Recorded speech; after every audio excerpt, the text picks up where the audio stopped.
Hey guys, what's going on? It's Ash here coming at you today in Raid Shadow Legends. How you guys doing? Welcome to the video. Today we're going to talk about all the new champions added so far here, only a few days into February in Raid Shadow Legends. There's been a lot of them. It looks like they're going to pick up right where they left off last year, where they're really inundating us with a bunch of new compelling, epic, and legendary champions, some not so compelling rare champions, and some not so compelling epic and legendaries. It does really feel, with the exception of maybe one or two rare champions, that they've kind of left rares in the proverbial dust, right? It doesn't seem like they're really focusing on adding good rares to the game anymore. I mean, like, commons, forget about it. Uncommons, forget about those champions. They haven't touched those since, well, you know, the champions like Armadin, like, Shield Guard, those are a thing of the past. It definitely feels that way.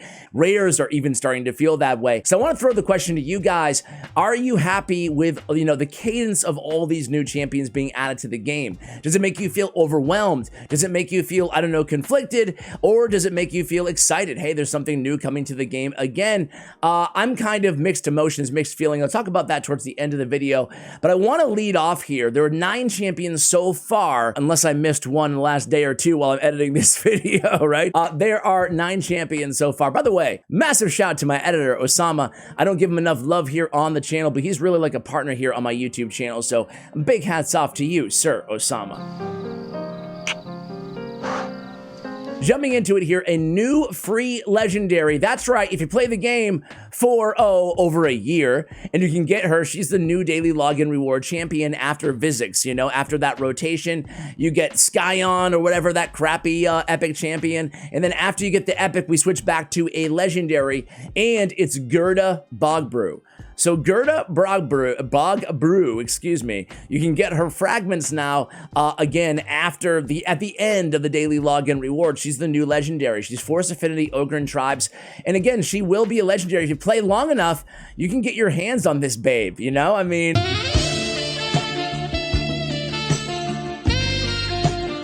I've got to hand it to him, man. I love the look. I think I'm in love. Step aside, so the Drakes. Welcome, Gerda Bog Brew. Whoa, look at these wrinkles. What is holding this woman together? What the? How long has that been there? Look at the face. I mean, look at other things as well, but look at the, oh my word. I love this champion. I think she's really, War Mother, has met her match. Let's just put it that way. Overall, though, pretty cool. I mean, I really like aesthetically the champion. She's got this toxic filth coming out of her basket in the back. Overall, pretty cool, pretty cool. So is she good, though? Is she any good? A lot of HP on this champion, a decent amount of defense, speed is okay. Base stats, they get the stamp of approval. Brew Mama, the name of her A1, attacks... Dude said, have some brewskis, and I'm freaking, those are awesome, more like it. Attacks one enemy, has a 60% chance of placing a debuff spread effect, taking one random debuff from the target and placing it on all enemies under weakened debuffs.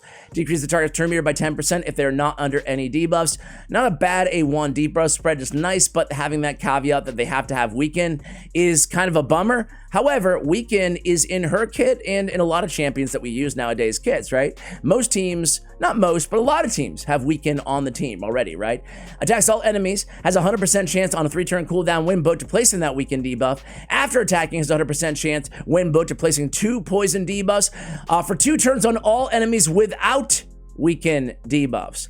These poison debuffs cannot be blocked or resisted.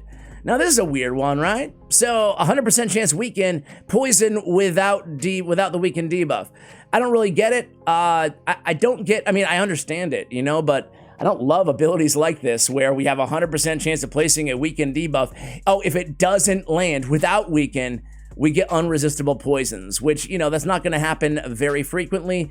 But, all said and done, it's an all right ability. You're not getting a lot of damage out of this champion, an average amount of damage, right? But you have the poisons. So a lot of damage when you factor in the poisons. Straight up multiplier is not crazy, right? It is, by the way, based on attack damage there on the A2 and the A1. Despite having a ton of HP, feels like it should be an HP support champion. Either way, on the A3, we have a 3-turn cooldown, 100% chance of removing 1 random buff from all enemies, and then has a 100% chance of placing 2 poison debuffs on all enemies for 2 turns, and then removes 2 random debuffs from all allies. Now that is a really, really good ability. Hemlock Surprise. And then whenever an enemy receives a debuff, their turn meter is decreased by 3%. I gotta say, I really love that passive as well. Malign Tendrils. She's got some good ability names, huh, guys? I think resistant arena battles, okay, you could run her on a resist team on the arena if you wanted to, right? If you don't have like Rosin. But overall, Aura, whatever, I think it's a solid champion. Like, this is the type of champion that I want to see as the you know, the threshold of what we can expect on these daily login champions, right? And you can't pull her from Sacred Shards, if I have that correct. You can only pull her from Ancients, which is actually good. That way you can't pull a champion from a valuable Sacred Shard that you're going to be getting for free anyway. All right, let's go to the Fusion next, guys. I just uploaded a guide on this champion. Armadin Clanfather. So Armadin is the first fragment summon of the year, and he is average to, or below average to average. He's going to be good to help people who are kind of still working on progression in the game. He's not trash, but he's not that exciting. He does have a ton of HP. He is an HP-based champion. He has a 2-time hitter with turn meter. The only thing that needs accuracy in his kit is the A1. So I don't know about you guys, but I built him without even, you know, without even bothering about accuracy, whatever. Building him with enough accuracy to land it just for this 5% turn meter, I don't know. Each hit has it, but still not enough for me at what, 65% chance of even happening to begin with. An AoE with a heal. Better heal if they're under continuous heal, your allies. And then the continuous heal is on a 3-turn cooldown on his A3. We saw it on the video that I did. He also has kind of a mini cleanse built in here. On the guide that I did with him, man, he puts out some serious heals. If you're looking for a sheer, just straight up healer, you get Merciful Aid and all the healing masteries as well. You can get some value out of this champion. Is he a game changer? No. Is he a good healer? Yeah, he's a good healer. So let's move on to the next champion added here this year. It's going to be an epic champion. Now, the reason I'm doing this video is because I actually I missed this. I was busy shuffling a Nor'easter or whatever this weekend. So I actually missed these 8 champions. So I want to talk about all the new champions they just announced a few days ago as well. So they're already in game. This is already live. It is Arndulf. Arndulf is a Bannerlord epic champion, defense base, magic affinity, provoke on his A1, 30% chance of landing. It's going to come in handy because on his A3, he has a self, which is cover his A3 right now. A reflect damage on all allies, and then a counterattack on himself on a 3-turn cooldown. On the A2, we have a 3-turn cooldown of an AoE weaken with a chance of placing a fear, a 40% chance of, make it a 50% chance rather, of placing fear when booked. So not too bad, not too great, right? I'm looking for a little bit more out of this champion, but, you know, even a single hitter on the A1, he could be pretty cool for Fire Knight as kind of a specialist with reflect on all allies. Already though, with counterattack, I think he could be used in Fire Knight, could be used in other areas, but overall, just really not blow me away. Just, I would say, an average to slightly above average support champion, maybe just average personally. Lady Quillen is the next one, another Bannerlord champion. I actually pulled her in a shard opening video a few days ago. We have turn meter fill on the A1. On the A2, we have, if the attack is critical, fills the turn meter of all allies by 30. Nah, I take it back. If the attack is critical, we get an extra hit. That's cool. Fills the turn meter of all allies by 30% if the attack kills an enemy. No! Man, it'd be so cool if that turn meter fill, as I was mistakenly starting to say, if that turn meter fill was just there, as long as she lands a crit, I'd be so much more excited about this champion because she doesn't hit hard enough that we're dependably killing everybody to get that turn meter fill on the A2. The good news is 2 hits with a solid multiplier, you know, in the arena, you can kill somebody and then come back in and increase turn meter as an opening move. But I don't know, are we really building her all for just that? To kill somebody on the opening move and get a turn meter boost? I don't think so. I'd rather have Seeker. Just give me the boost, increase attack, proc an extra turn, right? Anyway, an AoE with increased crit damage and increased attack on all allies is nice to have. Again, it's not the hardest hitting attack in the world, but it's not bad, solid multipliers. And it's nice to have somebody on the team who has increased crit damage and increased attack on all allies on the same ability. So overall, I would say Lady Quillen is... I would say she's average, average, you know, maybe slightly above average if you're looking for those buffs, but I can't get super excited about her. Let's go over to Ogre and Tribe, guys, and let's take a look at this dude, man. Old Gruckus. Old Gruckus looks pretty cool aesthetically. What about you guys? What do you think of this dude? By the way, I just finished watching The Green Knight. The Green Knight. It was a pretty dang good movie if you're inclined to like kind of like epic fantasy style movies. Man, Green Knight was really solid because it was different. It brought something new to the genre.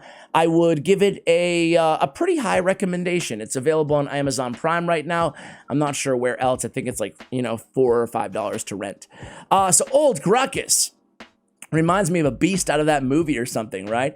On his A1, he has a leech. On the A2, an AoE, a single target decrease speed. Also has a 40, make it, 80% chance or so of placing of decreasing the target's turn meter by 30%. So, yeah, not bad. It's a single target, whatever, right? On the A3 is an AoE with decreased attack and heal reduction on 3-turn cooldown. His multipliers are just all right. Nothing too crazy. He's not a nuker. He is a support champion. Overall, I think this guy is, unfortunately, again, just kind of average. He's not trash. None of these champions are trash, but they're not getting me super excited. What about you guys? Aesthetically, looks-wise, I'm excited. He does have a good aura, too. Speed in dungeons by 24%. So, really good dungeon speed aura for you guys. If you're looking for a dungeon speed aura, with decreased speed, single target, turn meter reduction, I guess, I'm trying to think of, like, am I using him against a spider? I guess, right? Just like, kind of like, okay, where am I using this dude? Why am I upgrading him? Why am I maxing him out? You guys let me know if you disagree with me in the comments. All right, so we have Koenichi. It's Koenichi. Koenichi.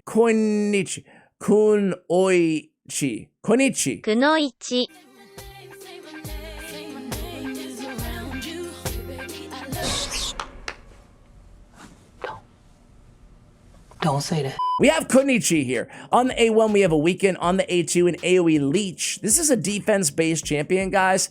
Not too bad to have an AoE leech there, to have a weaken on the A1. On the A3, we get the Ally Protect, the big version, and then a fill the champion's turn meter by 50% on 3-turn cooldown.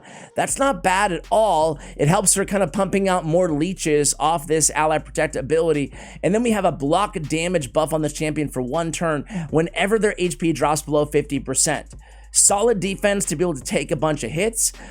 With this champion, though, I'm making sure, especially on my accessories, that I build some HP there as well, because the HP, I'd like to see it around 20k or higher for Ally Protect champions, but it is nice to have that fail-safe, that kind of blooded grit passive there to mitigate some of that damage she will be taking.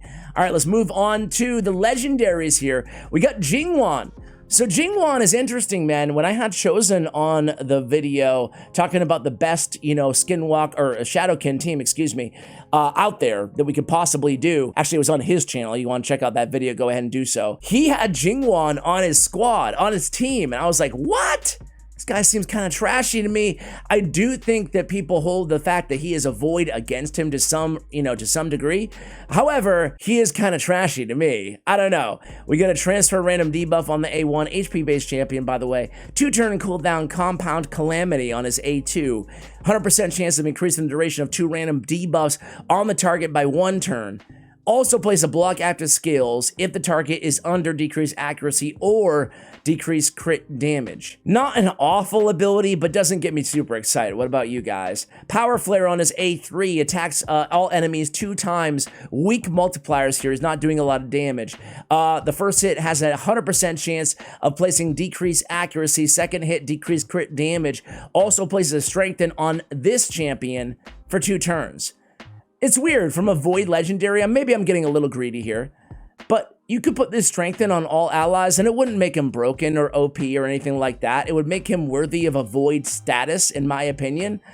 He's immune to like CC debuffs whenever one is placed on an ally, removes it and places a block bust on that ally for 2 turns. So this one is a really, really solid passive. However, it's on a 4-turn cooldown and it's only happening once, you know? It's gonna happen one time on an ally, then it's gonna be put on cooldown. So it's not like it's so reliable that you can use this as a, you know, cleanse or built-in sort of cleanse or blocked buffs or blocked debuffs, excuse me, ability. He also has HP in all battles by 33%. That's really solid, but still, overall, I'm not a massive fan of Jinguan. I hate to be such a hater here, guys. Feel like I'm not a massive fan of anybody so far, right? Let's move on to the next one. It's going to be an orc, I believe. Yes, and it's Danak Skull Reap. So Danak Skull Reap is a very cool champion. Now he does have insane multipliers, and look at this cape, man. Wow, this guy looks really, really cool. Really cool. I'm just a fan. Even that, you know, whatever that armor is, it looks really cool as well. Here we go. On his A1, he has a decreased defense. Chance increases if the target's under fear or true fear. On the A2, again, hard multipliers. I want to say 4.2 multiplier on this A2. We have a decreased accuracy and a true fear. 100% chance. So 100% chance of placing a decreased accuracy and true fear. That's really good. Champions from high elf and dark elf factions cannot resist these debuffs. I don't like that stuff. Bane the Elves is the name of the ability. You guys know me. Maybe I'm a hater, but I'm not a big fan of the faction-specific abilities. More thoughts on that in just a moment, though. Attacks one enemy will ignore shield buffs. Decrease the cooldown of the battle flow abilities A2 and fills a turn meter by 30% and places increased crit damage on this champion for 2 turns if the attack kills an enemy. So really, it all starts with battle flow, right? Well, I guess it starts with the A2, right? 3-turn cooldown. It's already down to 2 turns left. We come in on the A3. We ideally kill somebody. We ignore their shield buffs, right? And then we reduce the cooldown again of that A2 down by 2 turns, making it available again, so you can get a really nice start with this champion. With the A2, 2nd turn, A3, 3rd turn, boom, A2 again. Also, high multipliers, I want to say almost a 6, a 5.9 on that A3 ability. So overall, pretty cool champion. Heals his champion by 50% of his max HP every time he kills an enemy. Also grants an extra turn against those particular factions. Overall, I think he's a pretty cool champ. Next up, and I think the last champion that we have, yes, indeed, the last champion that we have, and again, I will talk more about those kind of faction-specific skills. I'm not a fan, but I do have a prediction. Now, first of all, aesthetically, he's like a Mordecai with this ghost thing emanating from his soul. Love the animation there. It's just like, I don't know what it is, some evil spirit coming out of him or something. It's really, really cool looking. Has an increased attack on this champion on his A1 for 2 turns if the attack is critical. On the A2, another Hex champion, bummer. We have 3 times at random, all right multipliers, nothing crazy. We'll ignore 25% of the target's defense if they're under Hex. We'll ignore another 25% if they're under Hex, and they're from the Bannerlord or Knight Revenant. So another one of these champions. 4 time at random with an all right multiplier on the A3, 4-turn cooldown, place a chance of placing Hex, 100% chance when booked, for 3 turns. Champions from the Bannerlord and Knight Revenant factions cannot resist. Also has a 100% chance of stealing 25% of the turn meter from each one of these shots. Steals 50% instead from targets under Bannerlord or Knight Revenant. If this champion's turn meter is 75% or more after the steal, has a perfect veil on this champion. Also has a perfect veil if this champion attacks 2 targets under Hex.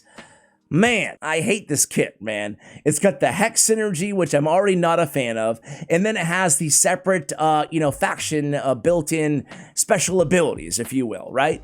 So overall, whole string, I think this champion is really, really, really annoying and underwhelming. However, I do have a prediction that as this year is going to be the year, this is at least what Plarium tells us, it's going to be the year of this new, fun, compelling, real-time PvP, where it's going to have very, very high stakes, where you can battle other players in real time. I think that champions like this, whole string, will actually be good and very annoying to deal with in that sort of an environment. So that is going to be my prediction. Right now, very annoying. But players who really study and know their stuff, I think real-time PvP will bring an opportunity for players to actually use these sort of champions that are going to come in there and act as specialists and really do a number against specific champions from specific champions. I do think that's the direction this game is headed. It can get more strategic. At the same time, it can get more confusing, more you have to know and more you have to learn about the game. But overall,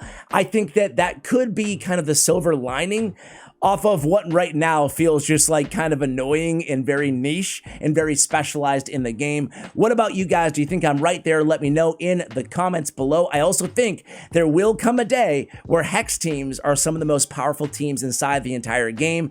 They just need to add more compelling champions with more Hex, even though I'm personally not really a fan of it. Anyway, guys, that's going to do it for the video. Which one of these champions are you most excited about? Which one of these champions do you disagree with kind of my take on them? Let me know in the comments below, and as always, take care, guys.